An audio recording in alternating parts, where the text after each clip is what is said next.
i-adjust ang trash can at ang baso, kailangan makashoot ng isang tansan sa baso sa gitna ng ating stage. Pwede kunin yung bowl, pero isa-isa lang ang lagay. Okay? Ang top 2, guaranteed 20,000 pesos. Kuya Yani, tingin mo, sino magiging top 2 natin? Si Jody. Tsaka? Tsaka siya lang.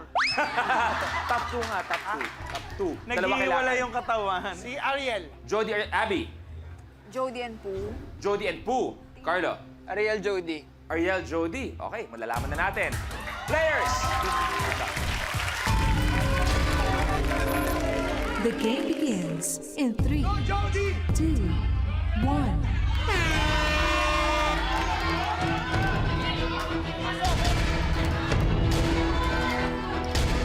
Ba, si Jody pagilid talaga.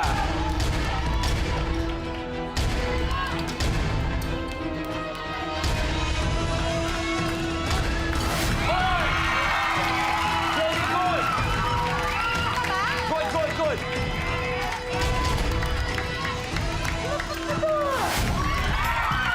Good! Tapos! Okay lang yan. Okay lang, Game's over. Ayan, ikaw ang huling nakagawa ng challenge. So, parang ngayon lang naman, today lang magpapaalam tayo, babalik ka pa rin, may chance ka pa rin para maglaro for 1 million pesos. Okay, ayan. Salamat. Na naman, ang taong sinasabi natin sobrang kabado, sobrang napraparaning, naguguluhan. Ulang natapos na naman, Miss Jody Santa Maria.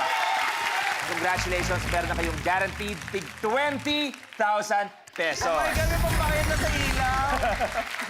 At kayong dalawa maswerte magtatapat sa best of 3 nating labanan kung saan malalaman na natin kung sino panabagong last man standing. Kaya naman ang tapatan ni Pooh at ni Jody mangyayari sa pagbabalik ng Minute to Win It, Last Man Standing.